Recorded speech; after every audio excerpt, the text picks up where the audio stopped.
Private members' business, item number 2239, standing in the name of Mr Barrett, relating to the establishment of a select committee on the proposed energy from waste facilities at Tarago and Parks. Dr. Barrett. Mr President, I move the motion standing in my name, and I do so because the communities want answers, and I'll speak specifically about the Parks community, which I'm most familiar with, but look forward to hearing from others, including my Nationals colleague, the Honourable Nicole Overall, who is working very closely with the Tarago community on this matter. Even in a very short visit to Parks, you'll learn that a lot of the community feels there are still too many unanswered questions. More than that, they do not feel their concerns are being taken seriously or even being heard. I've got to be honest, this one is a tough one for me. I want to see our regional communities thrive and grow. So my initial instinct is if there's an opportunity to attract industry and investment to one of these communities, then I'll get behind it. But we need to ask the question, at what cost? We don't want industries in our communities that put our health at risk, that put our kids at risk and put our agricultural production at risk. I'm not totally ignorant to how we've got to this point and the regulation that sees Parks, the areas around Parks, Tarago and the Richmond Valley and Lithgow as potential locations for these incinerators. So I'm sure others will use this as a chance. I think they're very clever to bring this up here today.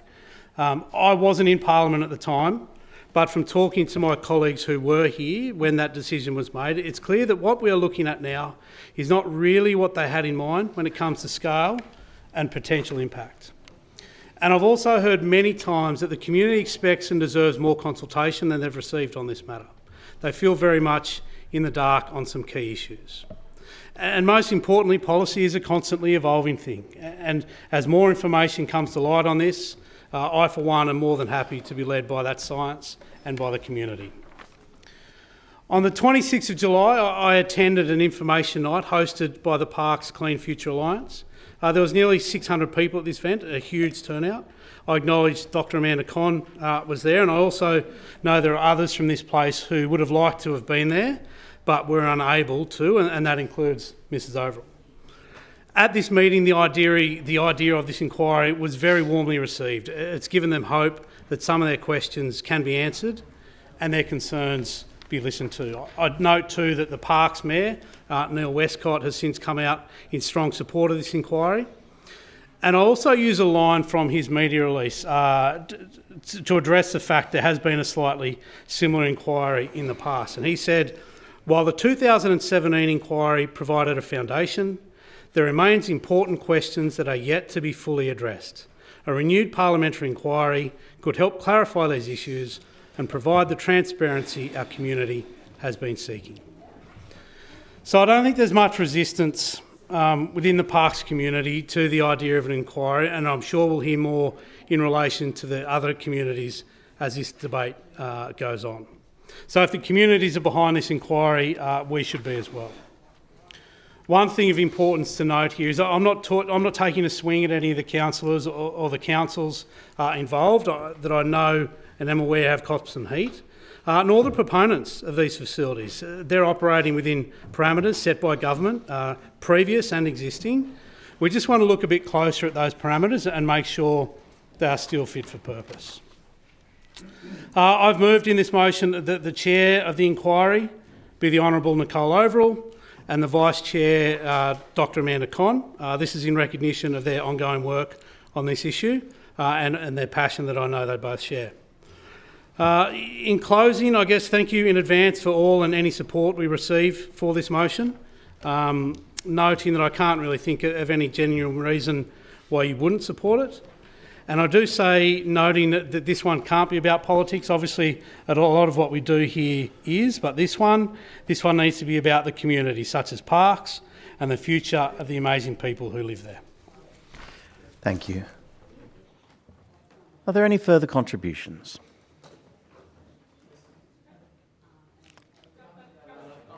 Dr. Amanda Conn. Thank you, Mr. President. I indicate the Greens' support for an inquiry on this matter and also move that the question be amended as follows. I can get you one. One, in paragraph 1, omitting the words at Tarago and Parks, and 2, inserting after paragraph 1H, 1, alternative solutions to reduce and manage residual waste produced by Greater Sydney and. In putting forward this inquiry, it seems like the National Party is doing the right thing here. It was the previous Liberal National government who took this approach of adopting an energy from waste framework as part of the solution to managing the waste crisis in Greater Sydney, and that's something that's being perpetuated and continued by the current government. But it is actually the right thing to do to approach these things with an open mind and being willing for questions to be asked, even by decisions that were made by your own party and government, and I certainly commend that approach. I've also heard the same level of distress from local impacted communities who not only feel that they weren't consulted about these issues, but not even informed. And I think the scale of community interest, particularly in Parks, when I was there a couple of weeks ago, and the Honourable Scott Barrett was as well, it must have been unprecedented for nearly 600 people to attend an event in a town of about 9,000 people. You're talking about over 5% of the population of the town coming to a community forum on this matter. So the community is engaged. They want the opportunity to contribute to this and have really hard questions be asked. From my own point of view, I have serious concerns that are those raised by the Public Health Association of Australia, particularly that these types of incinerators should not be located in regions that food are grown, but also that the lack of data around newer energy from waste incinerators comes from the fact that they haven't existed long enough for quality data about their health impacts to be collected, not because this technology is actually any better. In terms of the amendment that I'm putting forward today, I think this inquiry must be statewide. This can't be an approach that pits local communities against each other and then dump a similar problem on a different local impacted community. Previously Casino in the Richmond Valley were on the list of precincts. They were removed. We've now got Tomago and the Hunter on the list. Lisco is still on the list. I think this has to be a statewide system level approach to asking these questions, not to the exclusion of anybody, and I hope that amendment will be supported. And similarly, the obvious question that gets asked as soon as you say that these incinerators shouldn't be built is, what else do we do with the waste from Greater Sydney? So I think it's important that this committee also has the opportunity to ask that question and to hear some of the alternative solutions put forward to reduce and manage the residual waste produced by Greater Sydney. So the Greens will be supporting the inquiry, and I hope that those amendments will be supported so that this can do even better work. Thank you. The Leader of the Government. Thank you. Thanks very much, Mr. President. The government's happy to both support the amendment and the establishment of this committee. I just want to make the following points, though, in relation to that. The challenge that we have in waste is real. This government's done more to be very honest and open in relation to that, and I actually look forward to standing up and having scrutinised the very good work that's been done by the EPA in relation to this. It is the case that Greater Sydney is running out of landfill sites. It's also the case that there are areas in regional New South Wales that have the same problem. I wish that we could just recycle our way out of it and reduce waste from the front. That's what we're trying to get to. That's what we talk about when we talk about circular economy. But the reality is that the amount of waste that is being generated by individuals continues to grow. The space in relation to landfills continues to shrink, and we have to do everything that we possibly can. And this government's already working through all of that. I've talked about this a lot. We're dealing with what we have in relation. We're trying to use every lever we've got. We've got an infrastructure study, which we'll have an implementation committee to deal with that. Soon we'll be making some decisions about the tools and the way in which we use the waste levy, and I know particularly that local government have got a big view in relation to that. We've done the FOGO mandates. We're doing the ongoing work around plastics. We're doing ongoing work in terms of the CDS. I'm working federally with all of the ministers in relation to trying to stop waste at the beginning, so we're not even generating it. But I don't want to stand here today and pretend that we can recycle our way out of that.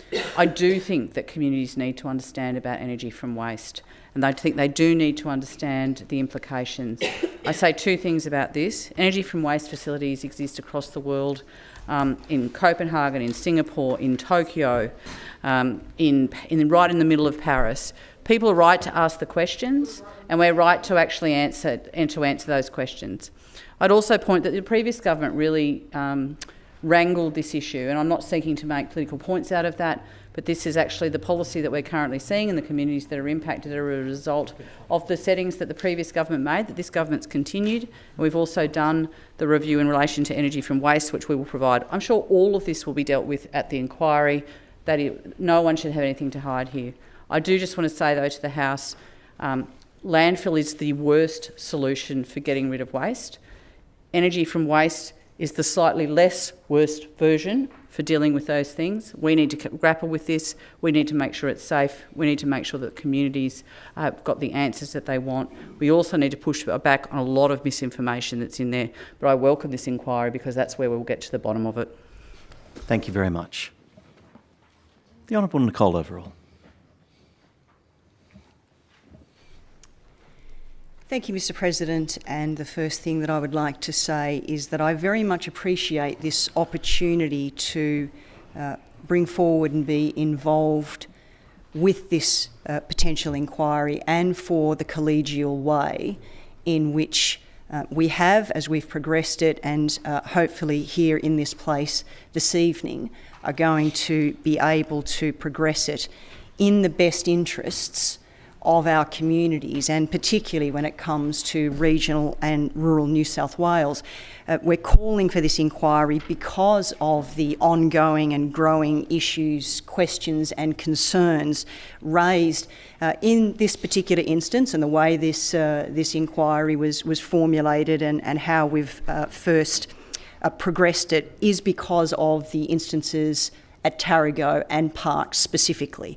And this emerged, and while I take the point of the Honourable Penny Sharp that this was first raised and addressed through our former coalition government, I was very aware of it during my time as the member for Monero, and the concerns that were being raised with me at that point, and have continued to have this occur, and then also to be contacted by similarly concerned residents of Parkes. So, in other words, in that 3, nearly 4 year period, these matters haven't gone away.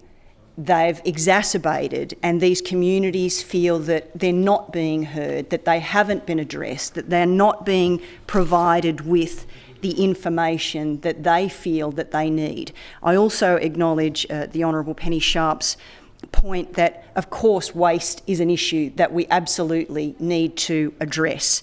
What these residents in particular don't want to see is almost 1 million tonnes of Sydney waste trucked and sent by rail to these particular areas in our regions, and we must listen to and hear their genuine concerns about this. And I too welcome the opportunity for an inquiry of this nature to be able to explore all of these elements more fully, and if that is across broader New South Wales as well, if we are looking at broadening the scope, the remit of what this inquiry might look at, because in the end we need to ensure that whatever the outcomes are, the solutions that we absolutely need to reach, that we have consensus as part of all of this, that our communities know that they have been provided with transparent and comprehensive information so that they can feel safe and secure in their futures in our regions, and for the future of their children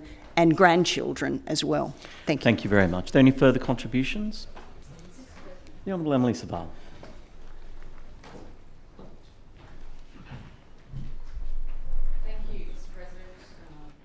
I wanted to speak briefly on this motion establishing a select committee, and just echoing some of the words of my colleague, in that the entire reason that we are dealing with this is as a result of the policy settings of the previous government. So just setting that to one side, we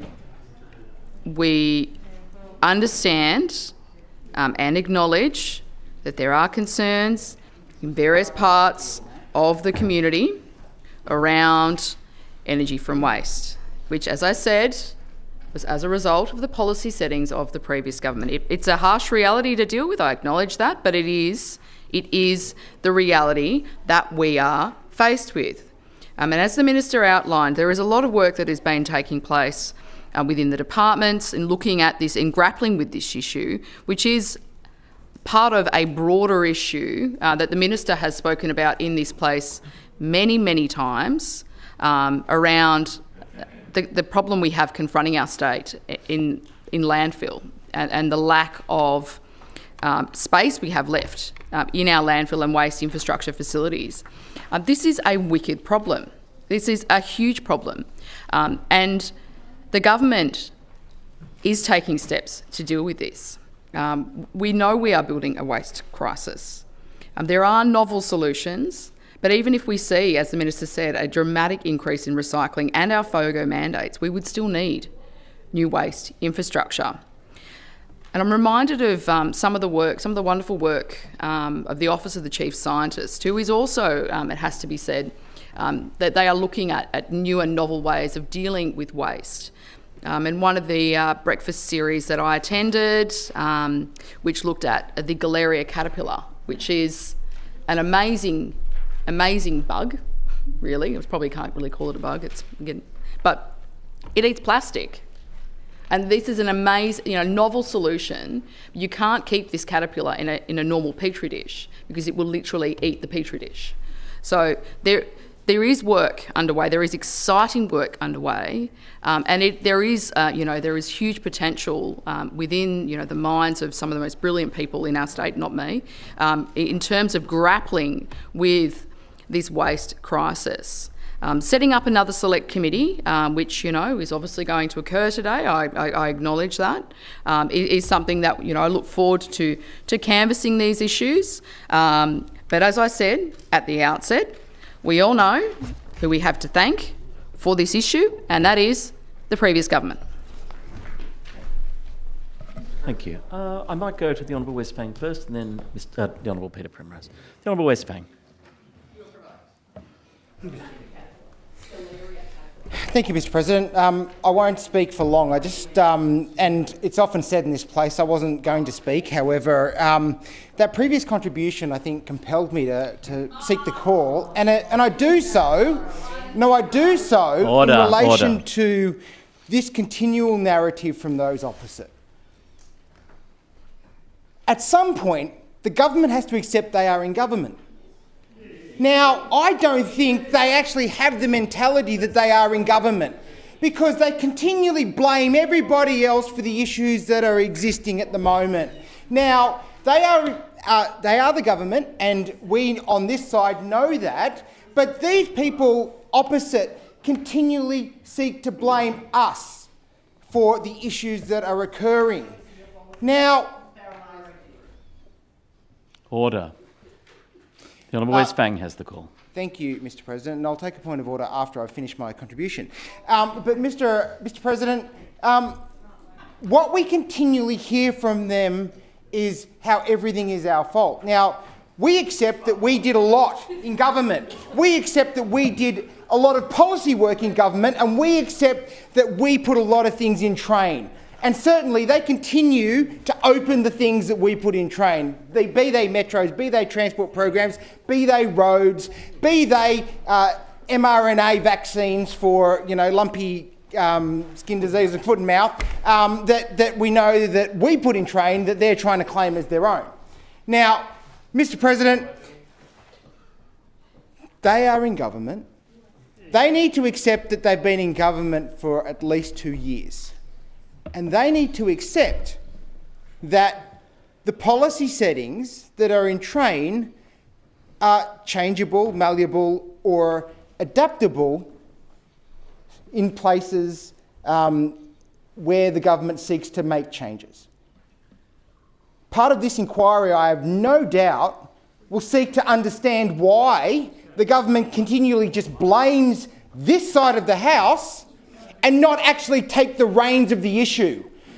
When is this government going to accept that they have their hands on the wheel and they have the ability to change the destination that they are Order. seeking. The Honourable Leader of the Government will cease interjecting. The member has the call. Mr. President, if they continue this mindset that nothing is their fault and that they aren't in control, nothing is going to change in this state. That is a really, really concerning matter for everybody. And I think this is why this inquiry is so important. And as I foreshadowed, Mr. President, I'm raising a point of order that the Leader of the Government has taken numerous points of order today. In fact, one where I got called to order. You've identified that the continual interjections by the Leader of the Government were, I'd say, unparliamentary. And so I think, given that I've already been called to order, given that she has continually done so despite the... Order. We'll hear this in silence. The Honourable Wes Fang has Given the that call. the Leader of the Government has continually interjected quite rudely through my contribution, not seeking to incite her at all, that you call her to order, and so that we have some level of equity in this place. Is this to the point of order? No, it's a point of order. Thank you. I'll rule on this point of order then. The first thing is the Honourable Member will not in any way try to instruct the Chair on what the Chair will do, and that is simply not going to ever happen in this place. The second is the member is being utterly hypocritical because he has been interjecting vociferously for the entire day. He has clearly been the worst offender in this place. I've called him to order once, and frankly, I could have called him to order 3 times, probably by about 15 minutes into question time, but I haven't because I've respected this place and the fact that it should be a bit of a robust environment. Now, I've made very clear at the end of question time that I'm grumpy about this. I'm grumpy about the level of interjections, but I absolutely do not uphold the point of order. I instructed the Leader of the Government to stop interjecting, and that is the end of the matter. Is there another point of order, Mr Graham? President, just a point of order in relation to referring to members correctly. I think this member is aware of it. We've actually had a number of instances over the course of the day, and I would ask that you remind members it's actually one of the fundamental parliamentary principles, and I think we should collectively enforce it. Yes, I do agree with that. I don't think that this member on this occasion was attempting to be deliberately insightful, but I agree that this has happened on a number of occasions. It has happened in an increasing degree, and I would encourage all, in fact, I would instruct all members to refer to other members by their correct titles. Now, are there any further contributions? The Honourable Peter Primrose. Thank you, Mr. President. Very briefly from me, I feel compelled after the former speaker. When I first saw energy from waste, I actually misread it as lack of energy from waste, and it was maybe referring to the former government's activities in this area. But having looked through the notice, I now realise what it's actually about, and obviously I support it. Coming from Western Sydney, my experiences about the campaigns in relation to energy from waste are communities really concerned and organising and opposing any attempt to introduce energy from waste because they were concerned about air pollution. I then had the opportunity to visit a number of councils in New South Wales, in rural and regional areas, and a number of them said, look, what we actually see this as not as waste, but as a resource that we are actually saving and can use as a resource to generate energy in our community, and showed me examples of where they're actually doing that, which started me thinking that there is a real opportunity here for local councils, and it changed my perception, which meant I had to go and rethink my attitudes. Now, I'm not an expert in this field, I don't have an answer, but what I do believe is that different communities will respond differently, and that I certainly lack adequate information to make a final decision. That's why I'm also looking forward to gathering evidence, looking to the findings and deliberations of this committee. The one thing that is crystal clear, however, is that I am advised that from 2030, if we don't find a way out of this, build new infrastructure or essentially work out what we do with this waste, the residual waste from, if you like, the red bin waste means that landfill or energy from waste or some other, terrifying worm or something that might consume it all, then those bins won't be able to be collected. This is a real problem, and I'm really pleased that this committee will look at one possible way of solving that. Thank you. Are there any further contributions? The Honourable Bob Namber.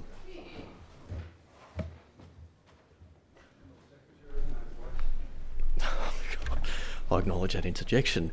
I thank the member for bringing this issue to the attention of the House. And I do know that people in regional areas are extremely concerned about the future of energy to waste projects. And I do think this select committee will be a valuable opportunity to ventilate and work through those concerns. As the Minister has said, though, the starting point for the conversation has to be the recognition that New South Wales is facing a waste crisis. And if we don't build infrastructure for residual waste, we are going to run out of available landfill space in Greater Sydney and some of our major regional areas. Doing more with recycling, reusing is part of the solution, and the government is making progress in the transition to a circular economy. But the transition is going to take time. New sites for landfill in our communities are also hard to find. And even if we can find new landfill sites, using landfill for residual waste, as the Minister has said, is itself problematic when it comes to methane emissions. But, Mr President, we can't put our heads in the sand. Difficult decisions have to be made. They have to be made transparently, and they have to be made on the best possible information. And that's why the government is taking a careful, methodical approach to the question of energy to waste, while also taking action to plan and develop critical waste infrastructure, reducing waste going to landfill, and growing recycling rates and opportunities, such as through the mandate on FOGO. Mr President, the previous government definitely took a different approach. It would have had all the same warnings that our government has. It took its approach, it made its decisions, and one of those was, as the Honourable Emily Savall has stated, to expect through this vague hope that energy to waste projects would magically make the landfill problem disappear. The previous government chose 4 precincts for the development of these projects: West Lithgow, Parks, Richmond Valley and Southern Goulburn, Mulwaree. But I accept what the Honourable Scott Barrett has said, that he wasn't here for those decisions, but the reality is you cannot decouple the predicament that we are currently in from the decisions the previous government made. And why the previous government restricted the development of energy to waste infrastructure to those specific locations was never properly explained. It's something I never understood, and it's something I still don't understand. It was almost this pin the tail on the donkey approach to site selection, and that is not how you can do that when it comes to such significant infrastructure. The lack of information and explanation has contributed to the confusion and the concern that is understandable in communities today. So the government is going to undertake, or is undertaking, a scientific review, and that is welcome. But I also hope this select committee makes a similarly positive contribution to the development of policy solutions to our waste problem. Thank you. Are there any further contributions? The Honourable Scott Barrett in reply. Thank you, Mr President. Look, I've sort of got notes all over this place, but I will start by saying that one of the notes that I do have written down here is that I agree with pretty much absolutely everything that's been said. That got discarded about halfway through that debate, so I can't use that anymore. Look, thank you to the speakers that did address this. The one thing I will come back to, and I didn't want to take it here, but the constant criticism of this government, I've acknowledged that this is a regulation that we put in, and we just heard from Mr Namber there how much he's objected to this regulation. But at any time in the past 2 years, this government could have overturned that regulation, which has not yet happened. So let's just go into this inquiry with open minds and see what comes out the other end. To the amendments, I thank Dr Amanda Conn for bringing them on.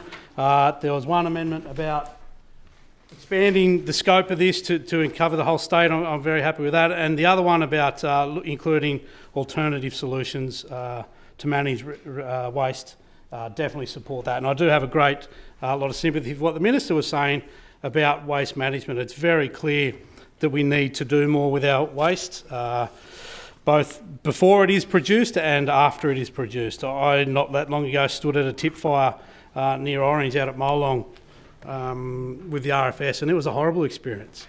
You didn't have to stand there very long before you started to get a headache, and it was a difficult thing to put out. It took us quite a bit of time. But also learning there, while there, I learnt of lots of other tips that are constantly just smouldering away under dirt. This is not a great scenario, and great to have that amendment made where we can look at what some of those solutions might be.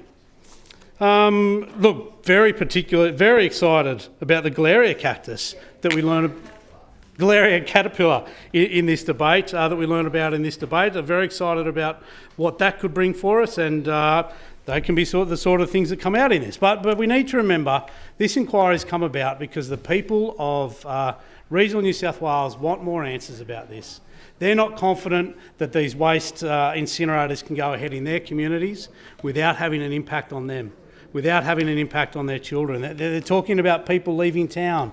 We need to give them the confidence that they are being heard in this debate. They are the most important people. No one has to convince me whether it should go there. They need to convince the people of Parkes, from my perspective. So I think this inquiry is a great way to shine some light on this issue. I thank, once again, everyone that contributed, and thank you for all and any support we get for this inquiry. Thank you. The Honourable Scott Barrett has moved private member's business item number 2239, to which Dr Amanda Conn has moved an amendment. I'll first put the amendment. The question is the amendment of Dr Conn be agreed to. All those of that opinion please say aye. To the contrary, no. I think the ayes have it. The ayes have it. The question is now that the motion of the Honourable Scott Barrett as amended be agreed to. All those of that opinion please say aye. To the contrary, no. I think the ayes have it. The ayes have it.